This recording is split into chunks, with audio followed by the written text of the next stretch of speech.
What's up, squad? We here for something really special right now that I want to bring to you guys. Take a good close look at. And for this one, y'all got to put my glasses on because we really going to see if this shoe is worth the hype and the price tag. And we're going to talk about the New Balance 1300 JP. All right, y'all. So you see what we're talking about today. This is a shoe that before collabs and things like that were, the hype, it was the New Balance 1300 JP. Now, I'm not the biggest New Balance head here in the Baltimore area, the DMV adjacent, right? This has been New Balance country since way back in the day. But I've had my share of New Balances, but I was never considered myself like a New Balance head, right? I was Nikes and Jordans and things like that coming up.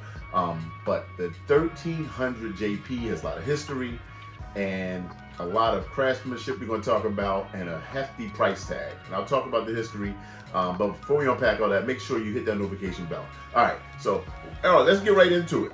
So if you don't know, the New Balance 1300 JP, we're going to take the shoe out the box while I talk, right? Classic old school New Balance box, very thin cardboard. It says New Balance Athletics, Boston, Massachusetts. This pair is made in the USA, handcrafted. You get a nice dust bag with it. New Balance 1300. Even says it on the bag. And let's get into the shoe, man. And while I talk about that, so the New Balance 1300 is a classic New Balance. This shoe was originally released in 1985. Now we know 1985 was the year of the Jordan, right? Jordan 1 release. And this shoe was originally released with a price tag of $130 in 1985. So that's the equivalent of about $360 or $370, I think actually is what it is in today's dollars. So it was the most expensive running shoe made back then in 1985. And it was a cult classic. It stood for all kinds of quality, the design, the craftsmanship. You get the other shoe out. And this is like the New Balance collector's dream. It's a shoe that only releases every 5 years. 1,300 pairs are made. So the New Balance 1,300, right? And I just had to take a look to really see, is it worth today's price tag? Because this shoe released in New Balance Gray days, right? The month of May. We saw like their gray loafer that dropped. We had another shoe that dropped, a couple other pairs that dropped, like New Balances. And then 1300 JP dropped for $330 on May 29th. Now, shout out to my guy, Be More Sneakers. He actually copped this pair. So he let me borrow it for content. And I told him, I was like, man, I got to take a look at these and just see, what these look like compared to every other New Balance. Because I'm like, $330 and it still looks like, the $150, $200 New Balance shoe. And I'll say this, up close and personal, it looks like a good quality crafted shoe. $330 though, I know it's different, right? You got this end cap, outsole, midsole that goes all the way around the shoe. This is sturdy, like really sturdy, not like a soft foam at all. Hair is really comfortable. You got a black bottom of that shoe outsole. You got this kind of heel counter here that is super stiff, like super strong. Give you all kinds of stability there. And throughout, super nice suede throughout the shoe. And the good thing, like I said, this is handcrafted in America, made in the USA. The Japanese really took an interest in this shoe after the OG drop back in the day. Like, so if you're familiar with Japanese culture, right? A lot of times they'll look at things that we do here in the United States, and they will take certain things. They appreciate the craftsmanship of things. Like, I drink whiskey, right? I drink bourbon, I drink whiskey and scotch. They've taken like the scotch whiskey process or the bourbon making process, and they make Japanese whiskey, and they dial in the processes, right? They really get into the handiwork behind the scenes to craft like a superior product. And that's how deep they got into the New Balance 1300 JP. So after they took a huge interest in it after 1985, New Balance brought it back in 1990. They were released in Japan. They were really, inspired. The Japanese really were into the sneaker, the U.S. sneaker game, and then that kind of started to boom over there. And now, like I said, every 5 years, the 1300 JP comes back. Again, 1,300 pairs, all made in the USA. They are cutting the leather, brushing your suede perfectly. Like the craftsmanship, you shouldn't have any glue, like excess glue stains, things like that. The suede is super buttery. I'm barely touching the shoe. This is, again, $330 price point. I'm gonna get these back to my guy, pristine. I haven't put no stains, no nothing, no fingerprints.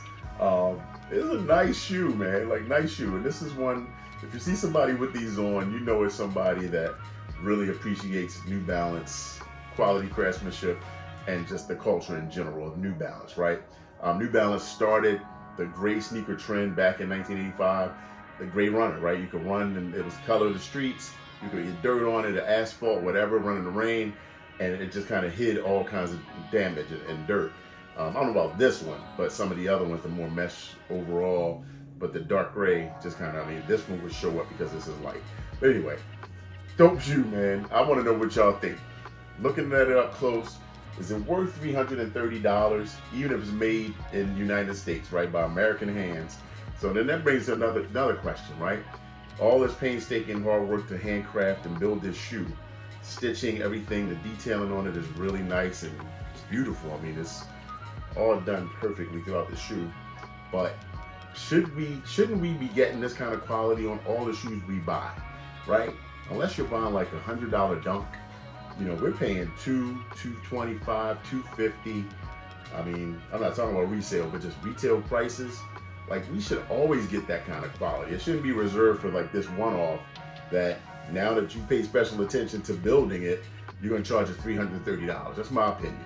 Everything we get should be top quality and precise and not just glue everywhere, stitches that are off and, rush, mass produce. Now, I understand if you're making a select amount, small amount, you can take more time, but I think all these shoes should be, we should be getting better products from these brands, was my point. So, y'all agree? What do you think of the 1300? Anybody else cop? Anybody else into New Balance this heavy? I don't do a lot of New Balance on the channel, but I did want to just look at these up close and personal. I did have a pair from my guy that I wanted to compare them to, because this is one I thought was a very high quality New Balance, right? This was the architect, Frank Lloyd Wright. This was inspired by one of his drawings, one of his designs, and I thought this was just nice suede all throughout the shoe. It's made in the USA as well. High quality build on this shoe. And this was, I think, about $200, where this, again, $330. So I'm like, what makes this that much more expensive? I get it again. High quality. I do like it a lot. Would I have this in my collection?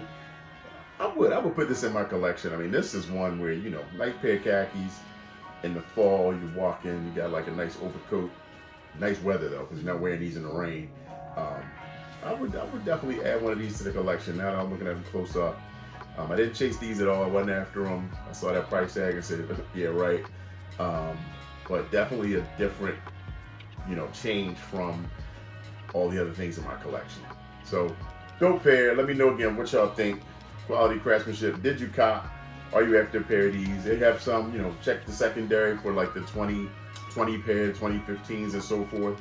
I think they hold up well over time. I know this leather does like patina a little bit and we'll get a little darker, the colors will change some. But yeah, high quality pair. Thanks to my guy for letting me borrow these for the content. And let me know what y'all like. If you want to see more New Balance and things like that on the channel, hit me down in the comments. Let me know what you like. I got Asics coming. Got some other things that are going to be coming. So make sure you stay tuned, locked into the channel at Real Daddy Seed across the socials. And I'll see y'all on the next one. Peace.